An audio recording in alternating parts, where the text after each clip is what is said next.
Mən Nuraliyev Allahverən. 1991-ci ildə Ağsu rayonunda anadan olmuşam. 2008-ci ildə Azərbaycan Ali Hərbi Məktəbə daxil olmuşam. 2012-ci ildə leytenant hərbi rütbəsi ilə xidmətimə başlamışam.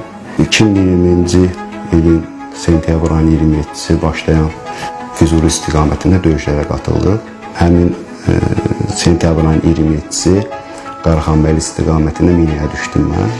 Hadisənin şokundan özümdən getmişəm.